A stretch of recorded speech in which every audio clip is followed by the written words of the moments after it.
Je suis encore très content d'être au milieu de vous par la grâce de Dieu. Et nous allons essayer de parcourir sa parole et il va nous inculquer ce qui lui-même il nous a donné. Alléluia. Amen. Nous pouvons nous lever. Nous allons lire la parole de Dieu. Alléluia. Amen. Nous allons prendre nos Bibles.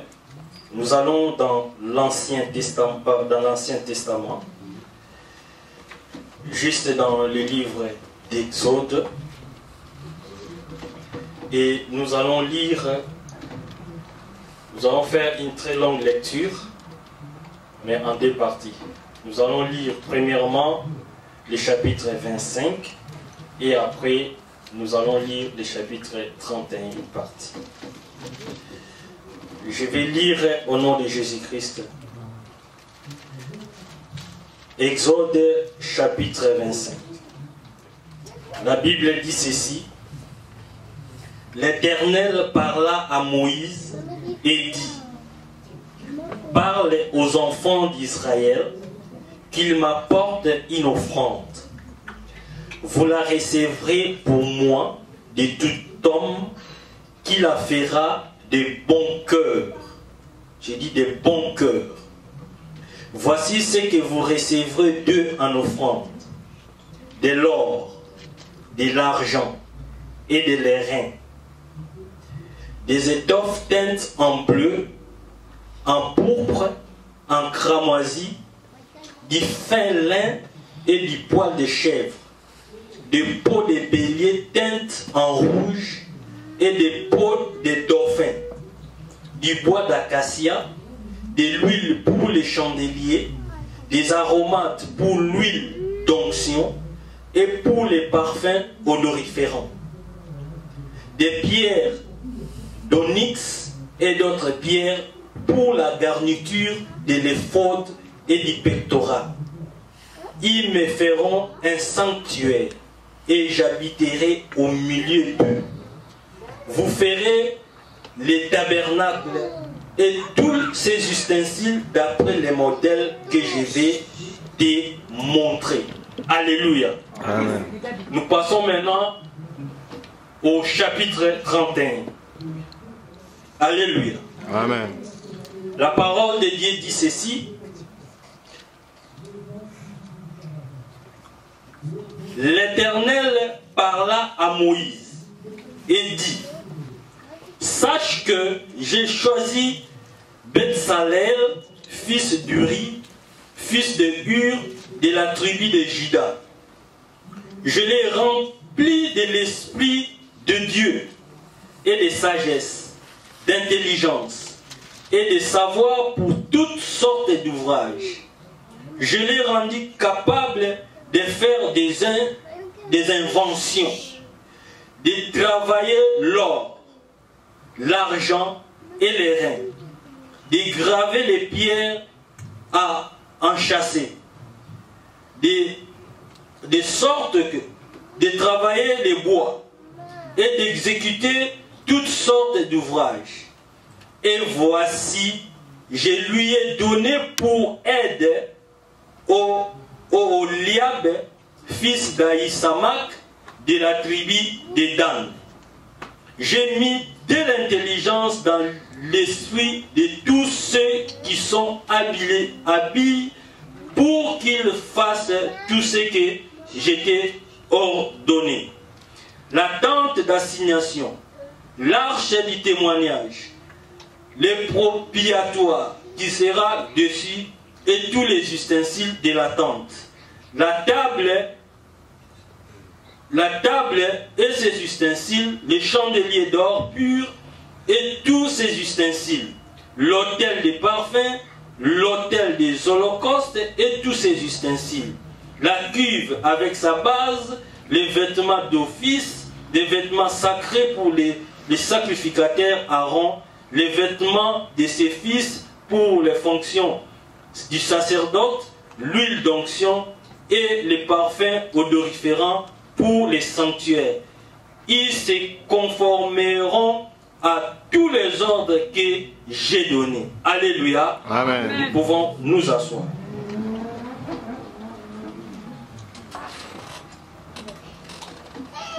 Alléluia. Amen. Nous avons là le problème de la construction du tabernacle.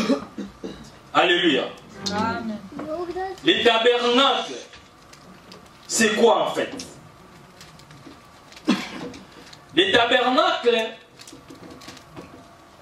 certains auteurs disent que les tabernacles, c'est la tente, c'est l'enceinte où il y avait les lieux saints et les lieux très saints. Alléluia.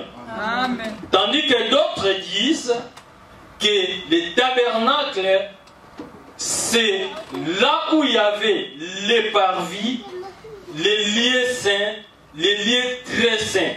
Et l'ensemble de tout cela, de cette clôture, suivie de la construction de la tente, c'est ce qui faisait qu'on appelait les tabernacles. Alléluia.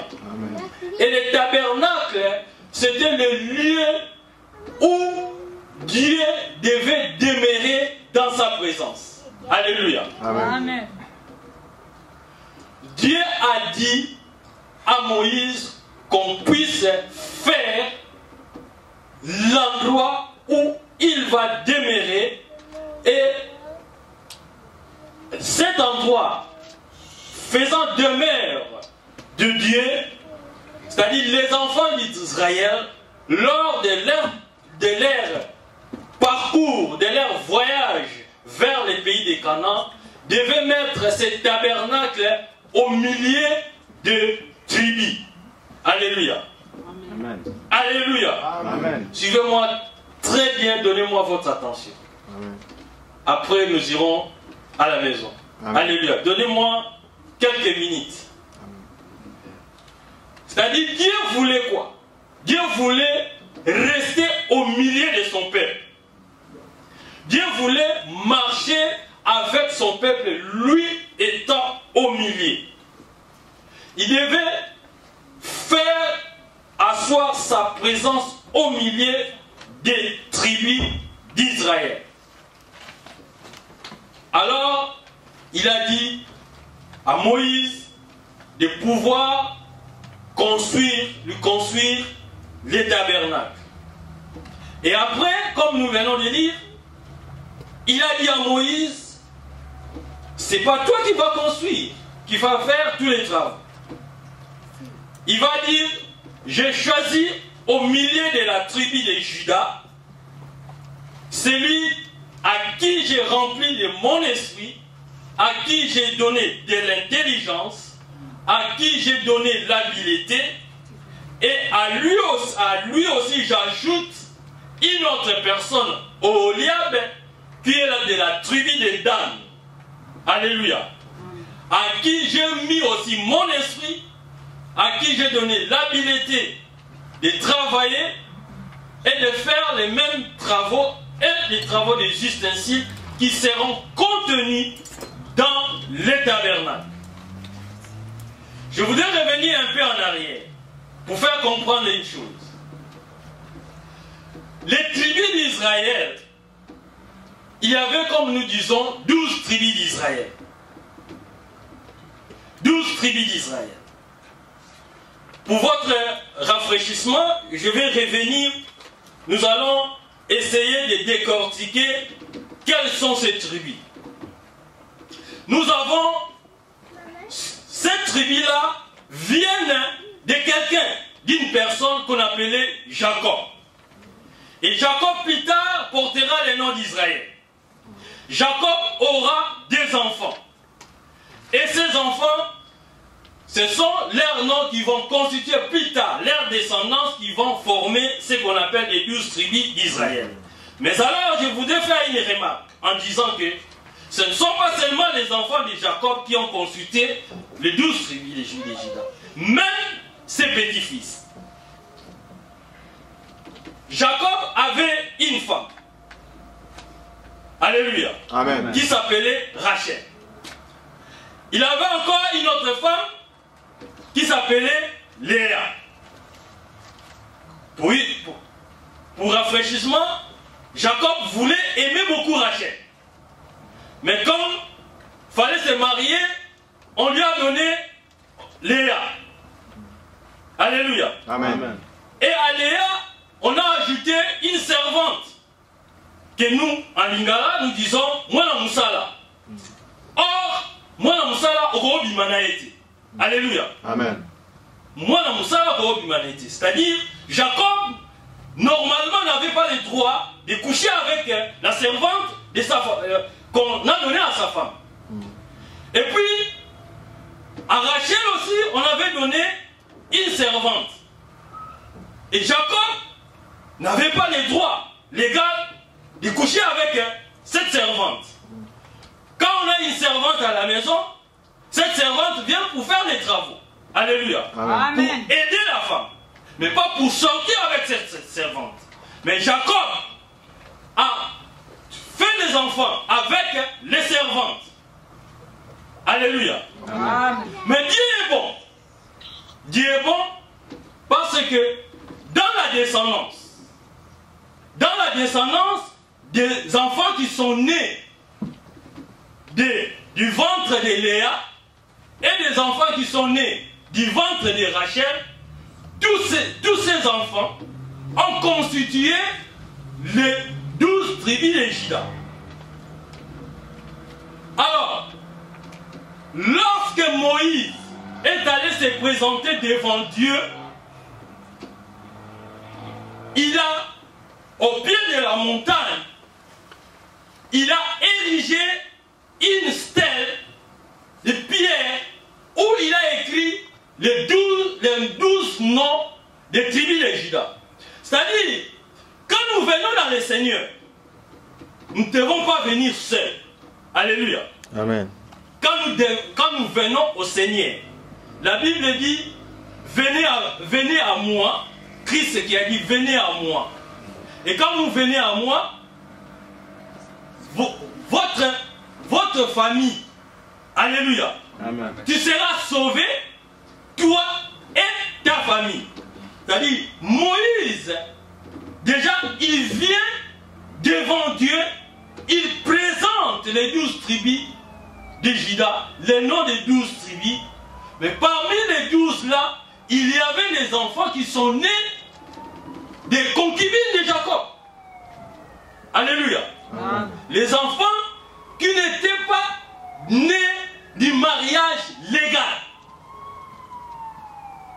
Il s'agit de Dan, il s'agit de Aser, il s'agit de Nephtali et de Gad.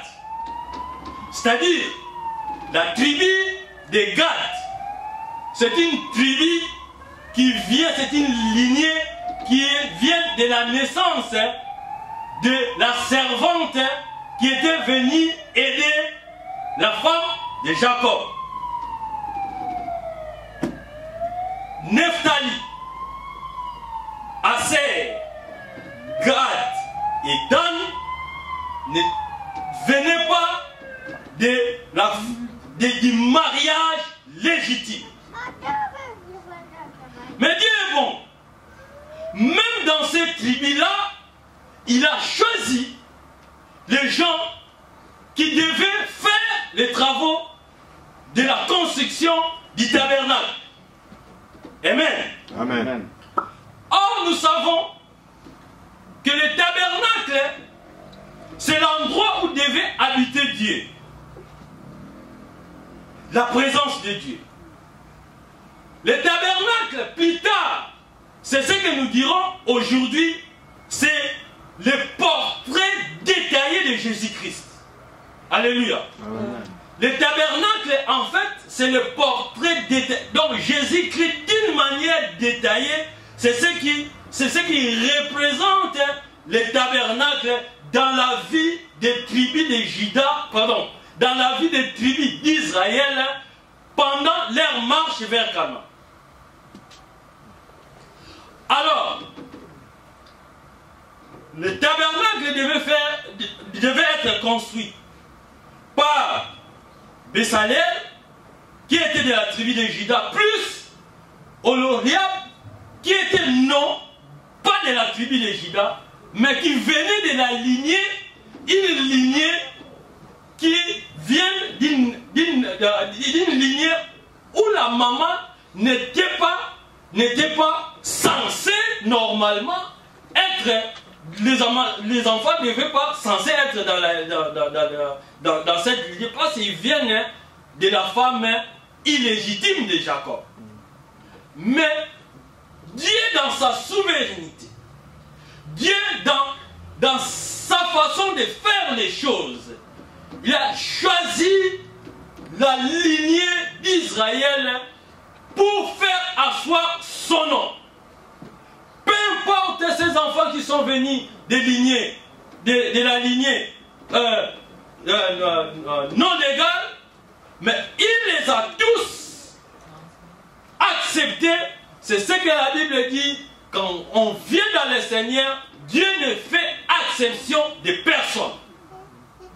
L'essentiel est d'abord que vous puissiez, quelle que soit votre origine, quelle que soit de là où vous venez, c'est-à-dire la première démarche à faire de se présenter devant Dieu et de se dévoiler, parce que Dieu dit, je fais exception des personnes.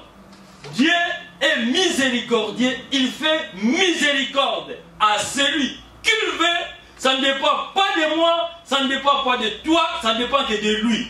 Amen. Amen. Amen. C'est-à-dire, quand Dieu a accepté les enfants venant de la servante de Rachel, ou a accepté les enfants venant de la servante de Léa, ça ne demandait pas le conseil des autres personnes.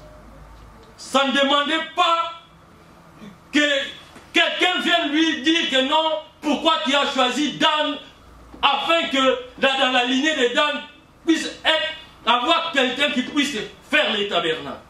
Les tabernacles, c'était un lieu sacré. Aujourd'hui, parfois, nous chassons certaines personnes, nous chassons, oh non, lui ne peut pas être là. Non, tu ne sais pas pourquoi Dieu l'a choisi pour son service. Si Dieu l'a choisi et qu'il a mis son intelligence en lui et qu'il a mis la capacité, l'habileté, et que lui-même, Dieu, dit que non, je l'ai oint, je l'ai purifié, je l'ai sanctifié, à moi, je l'accepte, ça sera ainsi et personne ne peut contredire le Seigneur. Alléluia. Amen. Dieu a accepté les enfants comme Dan, les enfants qui sont venus comme dans la lignée de Aser, de la lignée de Nephtali et de la lignée de Gad. Et comme je disais, dans la lignée de Dan, il y avait Oholiab à qui Dieu a donné l'habilité de travailler aussi l'or, de travailler les ustensiles qu'on devait utiliser dans les tabernacles.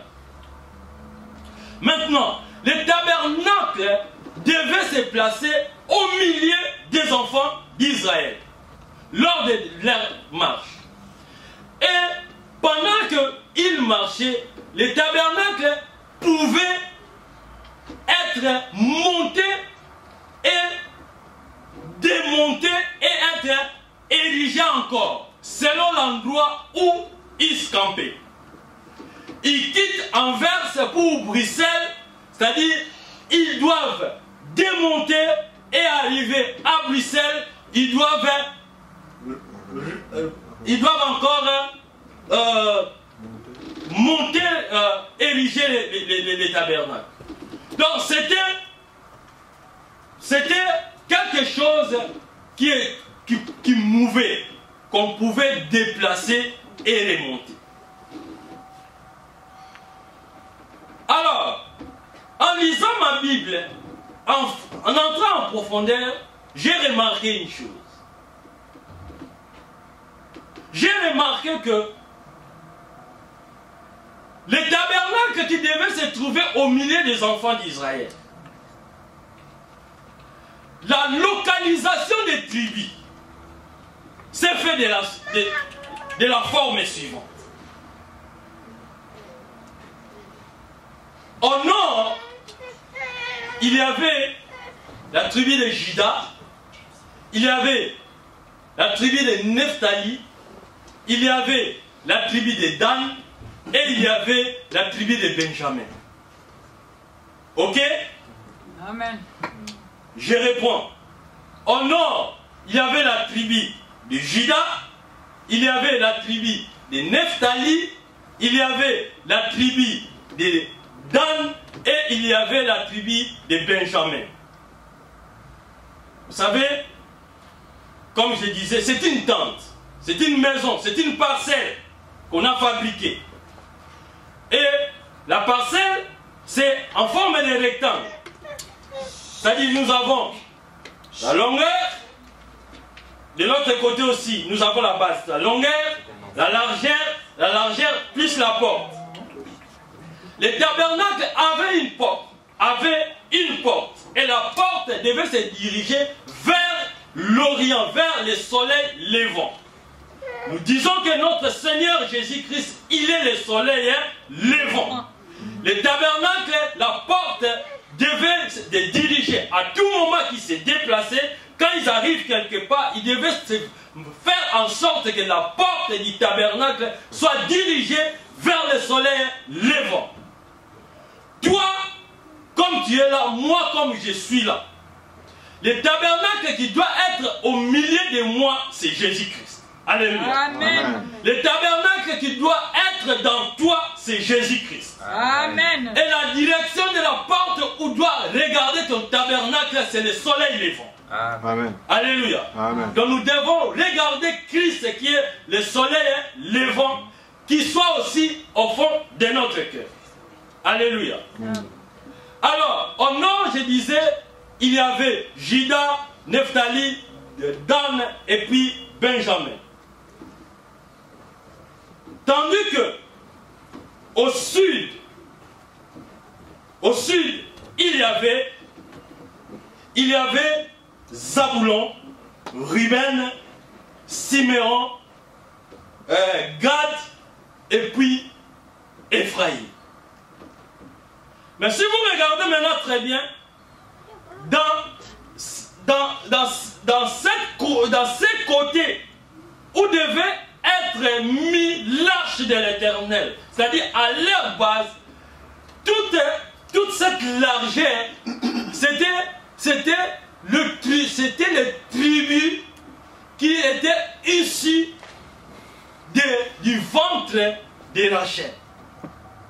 Donc, il y avait Benjamin le cadet, dans sa descendance, et puis il y avait Manassé, qui était non pas l'enfant de Joseph, pardon, l'enfant de Jacob.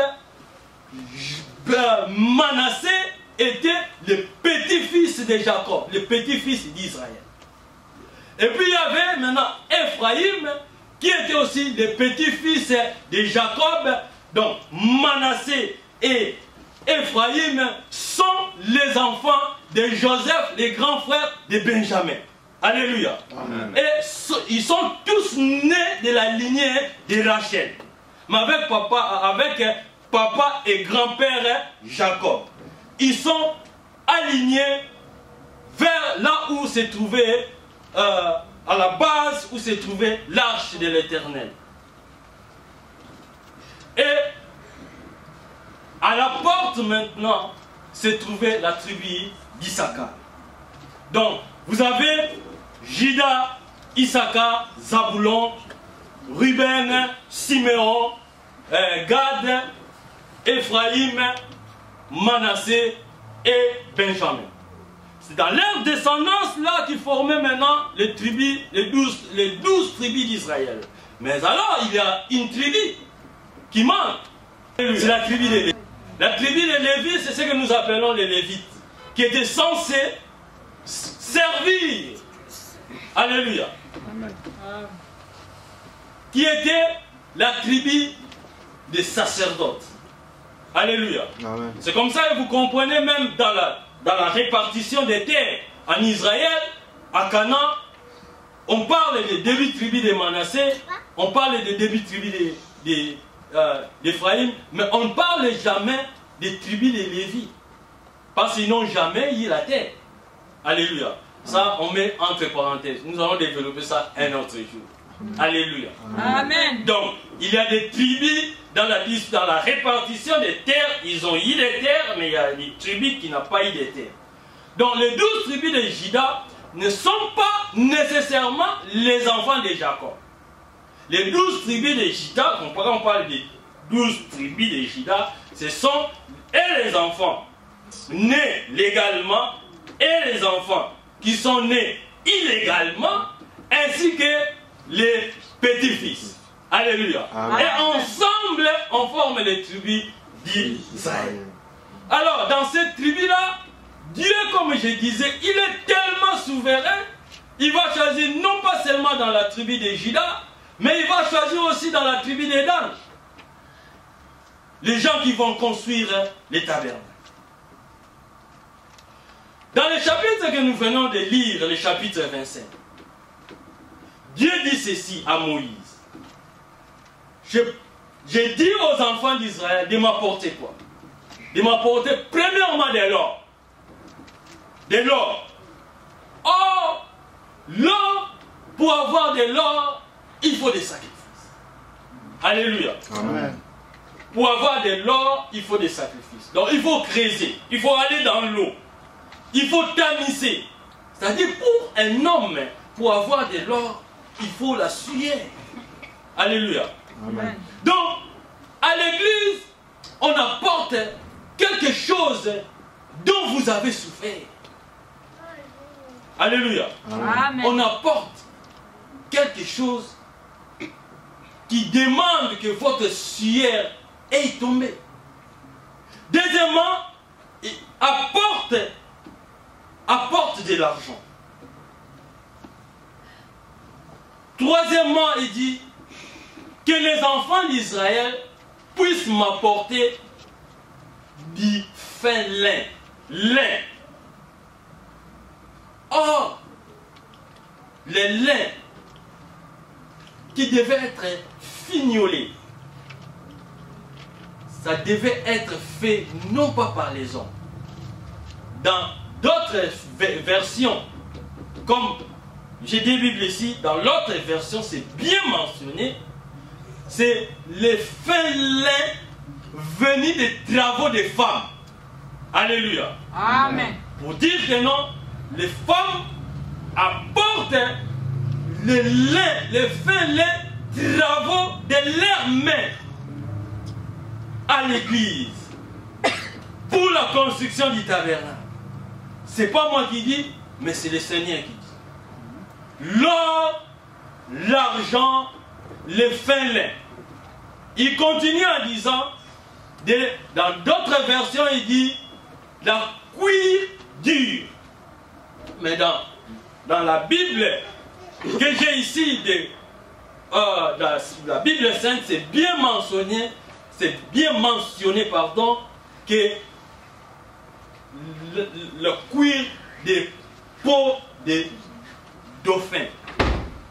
Je disais ce matin à l'église, si Dieu demande la peau du dauphin, ah, Seigneur, oui, tu me demandes le poil des chèvres, comme nous avons lu.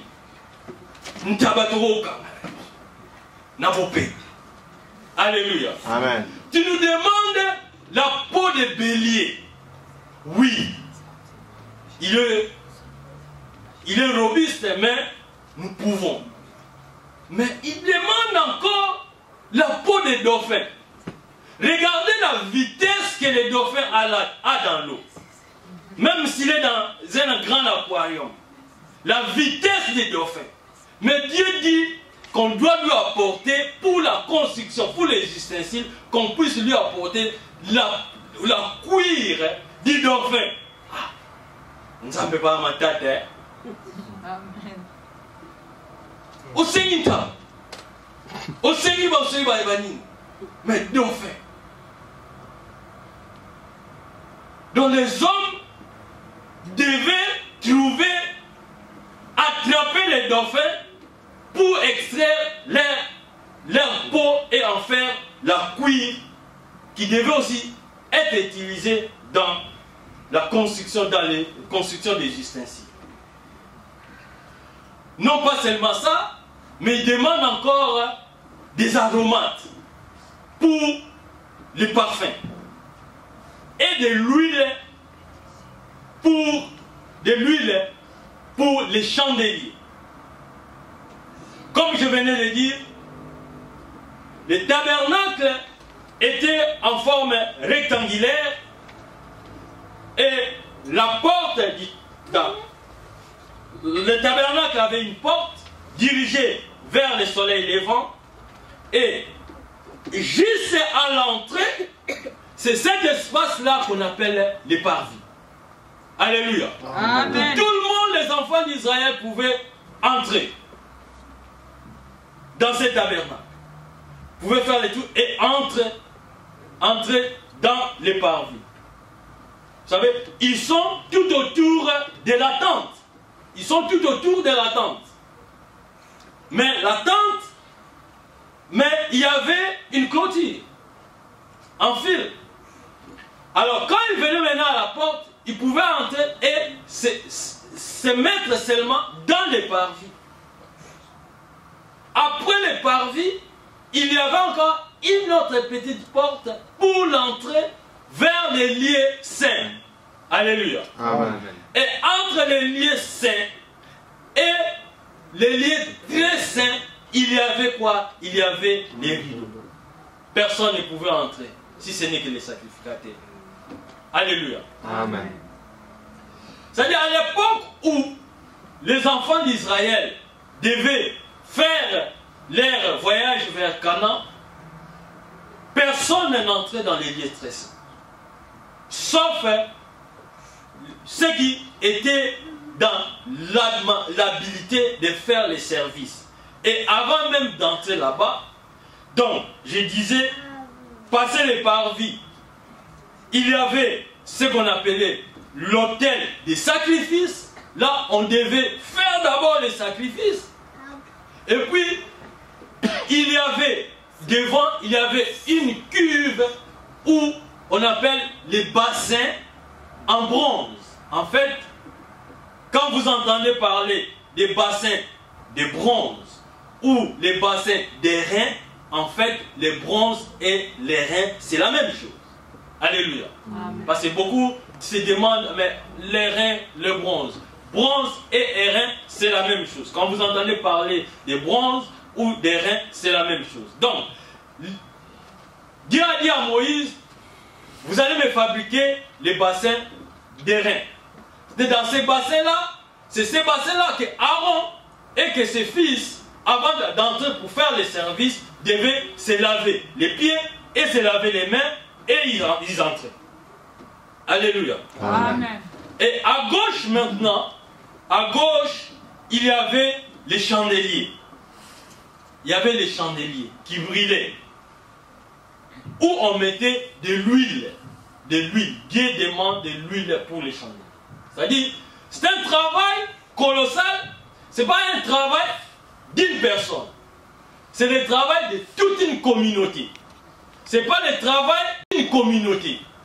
De toute une génération. C'est-à-dire l'église telle que nous sommes là, ce n'est pas le travail du pasteur seulement. Ce n'est pas le travail seulement du papa Jean. Donc tout le monde est censé mettre sa main pour l'avancement de l'œuvre de Dieu. Alléluia. Amen. Amen. Je répète, c'est un travail colossal, mais un travail pas d'une seule famille, mais un travail de plusieurs familles. Et tout le monde doit mettre la main, comme nous disons en français, la main dans la pâte. Apporter ce dont il est capable et ce qu'il dispose. Les enfants d'Israël, lorsqu'ils ont entendu la demande de Dieu, ils venaient avec un bon cœur, comme demandait le Seigneur. Nakoyima imate. Alléluia. Ah. Ils venaient de tout bon cœur déposé. Et d'ailleurs, Oholiab de la tribu de Dan, qui faisait le travail avec Bésaël, à un certain moment, il y avait l'abondance et il a fallu qu'on puisse interrompre, que ne venez plus avec des choses ici, parce qu'on en a déjà trop. C'est déjà trop. Ce qui doit être utilisé pour la construction du tabernacle, c'est suffisant. Et Moïse pouvait maintenant interrompre. Alléluia. Amen. Si à l'église on dit que non, c'est suffisant, c'est suffisant. Mais si on ne dit pas encore c'est suffisant, souvent dans nos communautés, il y a souvent de l'insuffisance. Alléluia. Amen. Souvent, il y a de l'insuffisance. On n'est pas encore arrivé à ce point de dire comme notre confrère Oholiab que non, c'est trop qu'il faut qu'on arrête. Nous devons continuer à apporter jusqu'à ce qu'il y aura abondance dans la maison de l'Éternel. Et de l'huile qui devait être pour que les chandeliers ne puissent pas s'éteindre. Alléluia. Amen. Il faut de l'huile pour que les chandeliers ne puissent pas s'éteindre. Je disais, le tabernacle, c'est le portrait détaillé de Christ, c'est-à-dire l'huile qui doit être dans les chandeliers de ton cœur ne peut pas s'estomper. Amen. Amen. Il faut que l'huile continue à faire briller. Il faut que nous puissions briller au milieu du peuple où nous sommes. Dans la ville où nous sommes. Nous devons toujours briller. Alléluia. Amen. Vous savez, j'avais un autre message que j'allais donner. Mais, comme j'avais parlé du tabernacle, je voulais continuer aussi ici avec ces mêmes termes. Je voulais parler de la nullité. Je voulais parler vraiment de la nullité. Mais là, on fera un autre jour. Donc, l'huile, que ça ne puisse pas stomper.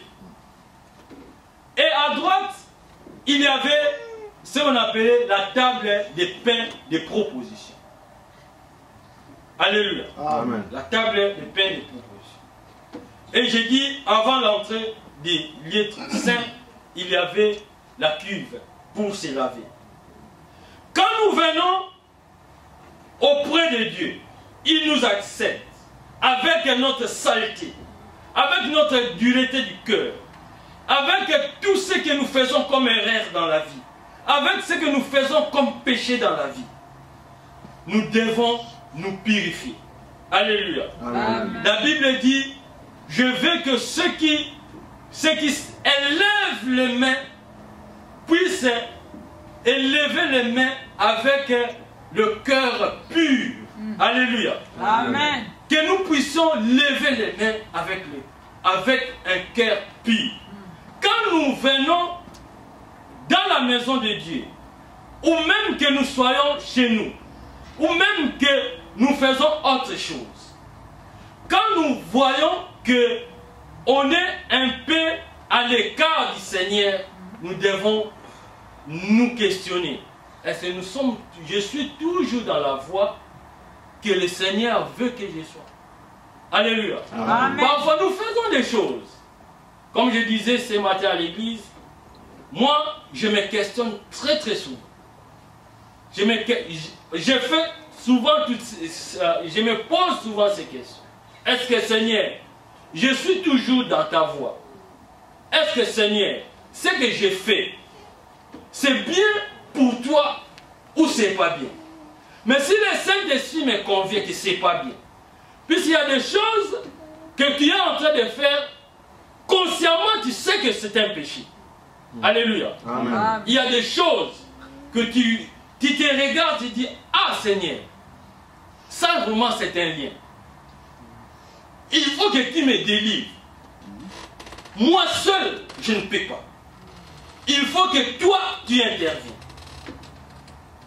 Mais il y a des choses que Dieu, comme nous disons dans le langage théologique, Dieu est ascendant, Dieu est transcendant. C'est-à-dire la transcendance de Dieu et l'ascendance de Dieu. Dieu est partout, mais Dieu n'est pas partout. C'est-à-dire, toutes les créatures sont les créatures de Dieu. La Bible dit dans 2 Chroniques au chapitre 9, Dieu étend ses regards sur la terre pour secourir ceux dont le cœur est tourné vers lui. Il y a des choses que nous faisons. Tu es en train de faire quelque chose. Je ne sais pas quoi. Il y a des choses, Dieu peut te donner l'aval. Tu es en train de faire. Mais il y a des choses, Dieu ne t'a pas donné l'aval, mais tu le fais pensant que Dieu va agréer. Or, Dieu n'agrée pas, mais Dieu regarde. Alléluia. Amen. Dieu regarde ce que tu fais. Mais dans les choses que tu fais, Dieu n'est pas là. Alléluia. Amen. Certaines choses que nous faisons, certains contrats que nous faisons dans la vie, beaucoup de choses, même dans les relations, certaines choses, Dieu approuve, certaines choses, Dieu regarde. C'est-à-dire, c'est à nous maintenant, quand nous venons à Dieu, de pouvoir arriver au point où nous pouvons nous questionner aussi. Seigneur, je suis un pécheur. Ce que j'ai fait, je sais que consciemment, je sais que ce n'est pas un péché. Mais si tu acceptes, si tu es dans ce que je suis en train de faire, que tu sois loué. Alléluia. Amen. Mais si consciemment je sais que c'est un péché et que je ne parviens pas à me détacher de cela, nous devons demander la grâce du Seigneur. Alléluia. Amen. Nous devons demander que Dieu puisse intervenir, comme Paul a dit. Ah, moi, pécheur, qui va me délivrer de ces liens? Alléluia. Amen. Il y a des choses que nous faisons qui ne sont pas agréables aux yeux de l'Éternel. Et nous avons la volonté de nous pouvoir nous libérer de ça. Mais tellement que ce sont des liens, il ne faut qu'il y ait seulement l'intervention de la main du Seigneur. Et pour qu'il y ait intervention, il faut que ceux qui sont aussi autour de toi puissent t'aider à pouvoir changer de cap. C'est pour cela dans nos églises, les services d'intercession doivent prier, être vraiment service d'intercession. Pour prier pour ceux-là qu'ils ont vraiment des difficultés de pouvoir se libérer seuls. Tu peux avoir des liens et aussi te libérer seul. Amen. L'autodélivrance existe. Amen. Mais il y a des liens, il faut qu'il y ait l'intervention des autres. Il faut que les autres viennent à ton aide. C'est pour cela que je n'aime pas que dans une église, quelqu'un, un homme ou une sœur qui a des problèmes, que les gens puissent se moquer de la personne parce que la personne est liée, mais d'elle-même, elle ne peut pas être délivrée. Il faut qu'il y ait intervention. Amen. Alléluia. Amen. Il faut que les autres puissent venir intercéder pour la personne. Et le tabernacle étant dans nous, le tabernacle étant portrait détaillé lui-même de Christ. Christ est la lumière. La lumière est répandue dans le tabernacle avec les chandeliers. Une lumière qui brille. Une lumière qui montre les chemins. La cuve ou le bassin où devaient se purifier Aaron et ses fils. C'est-à-dire l'eau qui purifie. L'eau qui purifie et aussi le sang de Jésus-Christ Alléluia. Les sangs qui viennent des sacrifices qu'on a mis en holocauste, les sangs qui a tombé lorsqu'on a tué les dauphins pour fabriquer les ustensiles, les sangs qui a coulé lorsqu'on a tué les chèvres pour prendre leur poil, les sangs qui a coulé lorsqu'on a tué les béliers. Mais tout ce sang a été remplacé par un sang merveilleux, un sang qui crie mieux que le sang d'Abel, c'est le sang de Jésus-Christ. Et c'est ce sang-là qui doit nous purifier, nous purifier de tout péché. Je disais hier, vendredi, lorsque j'allais à l'intercession, un frère m'a dit, ah, tu vas à l'église, prie pour moi, parce que j'ai des péchés. Je tourne et je lui dis, tes péchés sont pardonnés. Il dit, ah, papa, toi tu pardonnes mes péchés, il faut que Dieu pardonne. J'ai dit, je suis dans la capacité de pardonner tes péchés. Parce que cela m'a été donné comme un pouvoir. La Bible dit, allez, faites de toutes les nations mes disciples. Baptisez-les au nom du Père et du Fils et du Saint-Esprit. Dans la même Bible, il est écrit, Jésus envoya les apôtres, il dit, allez prêcher la parole de Dieu. Ceux qui vont vous écouter, ceux qui vont accepter, pardonnez-leur les péchés et leurs péchés vont être pardonnés. Alléluia. Amen. Donc, tel que tu es là, tu es capable de pardonner les péchés de quelqu'un. Mais cela dépendra maintenant de la disponibilité et de la connexion que tu as avec le Seigneur. Pour pardonner les péchés de quelqu'un, il faut avoir la connexion. Et la connexion, au temps du tabernacle, cette connexion, c'était qu'il fallait que Aaron et ses fils puissent entrer dans les lieux très saints. Alléluia. Pour plaider la cause. Mais à notre temps, la Bible nous dit, lorsque Christ est mort à la croix, quand il a rendu l'âme, les rideaux qui séparaient les lieux saints et les lieux très saints, ces rideaux a été déchiré en deux pour permettre que toi qui es là, tu puisses toi-même entrer dans les lieux saints, intercéder, et pour toi-même, et pour ta famille, pour ta communauté, pour tes amis, pour qui que ce soit. Alléluia. Amen. Ce pouvoir t'est donné d'entrer dans les lieux très saints. La disponibilité que tu auras quand tu seras dans la capacité d'entrer dans les lieux très saints, c'est cette disponibilité qui fera en sorte que quand tu diras à quelqu'un, tes péchés sont pardonnés et les péchés sont pardonnés. Alléluia. Amen. Ah, vous ne me croyez pas? Amen.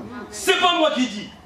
Alléluia. Amen. Jésus envoie les disciples, il dit, là où vous allez, si vous retiendrez les péchés de quelqu'un, les péchés lui seront retenus.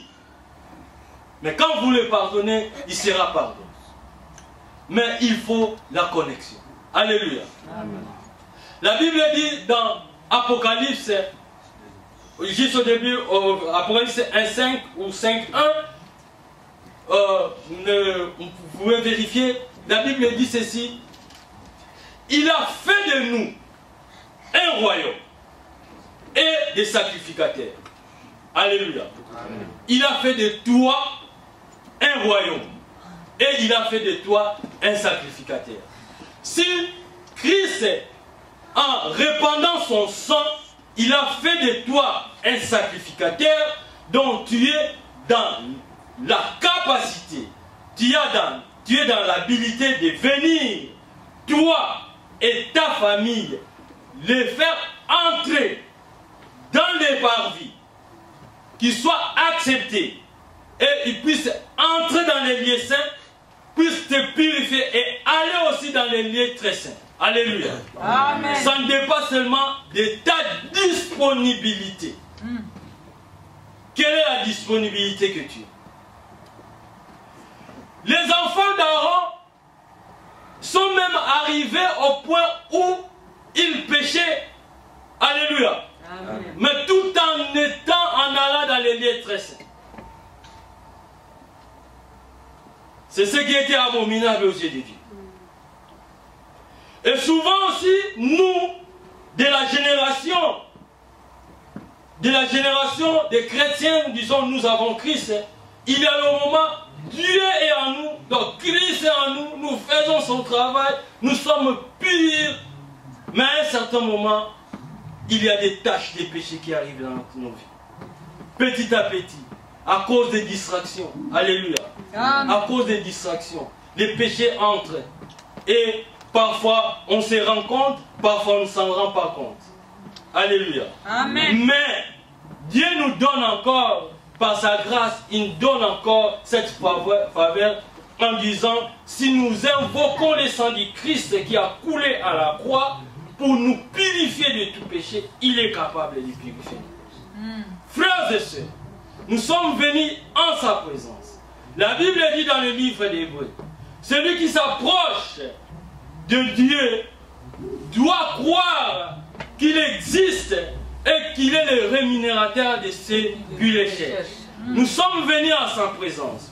Si nous croyons que celui pour qui nous sommes venus cet après-midi, si nous croyons que ce Dieu est vivant, ce Dieu qui nous a transportés du royaume des ténèbres, du royaume des lumières, c'est Dieu qui nous a donné la capacité de devenir ses enfants. Il nous a donné ce pouvoir de devenir ses enfants.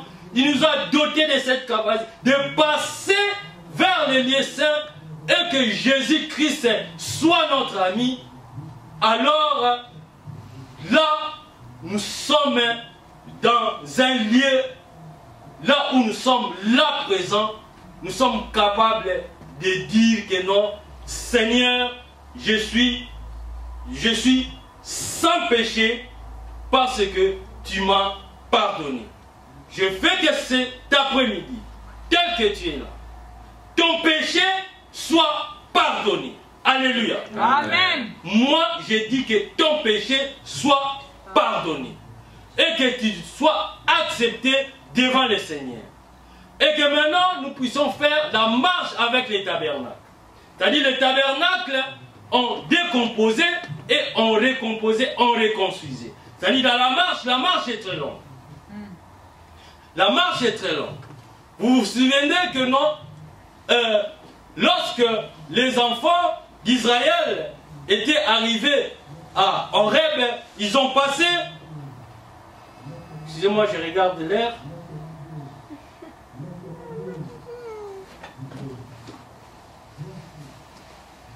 Les enfants d'Israël, quand ils arrivent à Horeb, ils ont passé beaucoup de temps tout en tournant. Et pendant leur marche, ils ne faisaient que pécher sur péché. Et d'ailleurs, c'est pour cela que dans toute cette génération, des enfants issus de toutes ces tribus, il y avait seulement des personnes qui pouvaient entrer dans Canaan. Et même Moïse n'est pas entré. Alléluia. Amen. Donc nous, dans notre marche, nous devons marcher avec les tabernacles dans notre cœur. Alléluia. Amen. Nous devons marcher avec les tabernacles qui est Jésus-Christ, le portrait détaillé du tabernacle. Qui soit notre lumière. Alléluia. Amen. Qui soit notre lumière. Qui soit celui qui nous purifie. Qui soit celui qui nous accueille jusqu'à ce que nous puissions aussi amener les autres vers nous. Et pendant notre marche, la marche est longue. Mais la marche peut aussi être courte. Cela dépend du moment où le Seigneur peut t'appeler. On ne sait pas, en sortant d'ici, peut-être il va m'appeler. Je ne sais pas s'il va t'appeler. Peut-être demain, peut-être après-demain. Je ne voudrais pas qu'il m'appelle maintenant. J'ai encore beaucoup de choses à faire. Alors, si au moins il dit que non, nous allons au ciel directement. Mais du moins, il y a encore du travail. Alléluia. Amen. Il dit que non, avant qu'il vienne, il faut que la parole soit prêchée et que toute oreille puisse entendre la parole. Or, il y a encore certaines personnes qui n'ont pas encore entendu la parole de Dieu. Donc, la marche est encore longue. Et je voudrais que non, le peu de temps, par rapport aux années qui me restent à vivre, et que Dieu me fasse encore grâce de pouvoir apporter cette parole pour que ceux qui n'ont pas encore entendu puissent. Donc, le voyage est long. Je vous ai encore marché dans ces voyages. Donc, le tabernacle qui est en nous, le tabernacle qui est en nous, le tabernacle vivant qui est Christ, nous devons marcher avec ça. Marcher avec Christ. Éclairer les chemins de ceux qui sont dans les ténèbres. Alléluia. Amen. Il a fait de nous, nous a transportés du royaume des ténèbres au royaume de la lumière, afin que nous puissions prendre aussi ceux qui sont dans les ténèbres, les amener à la lumière. C'est pour cela qu'il a placé les chandeliers dans les parvis, dans les tabernacles, et il a voulu afin que nous puissions entrer dans les lieux très saints, parce que lui-même s'est donné en sacrifice, en voulant que les rideaux puissent être déchirés. Et le rideau a été déchiré. N'attends pas seulement que les pasteurs puissent venir te prier pour toi, puissent se poumonner pour toi. Tu as la capacité de dire non, la capacité de pouvoir pardonner, la capacité de prier seul, la capacité de chasser les démons, la capacité de chasser tout esprit impur, parce que le pouvoir m'a été donné, le pouvoir t'a été donné. Alléluia. Faute de temps, nous allons continuer peut-être un autre jour.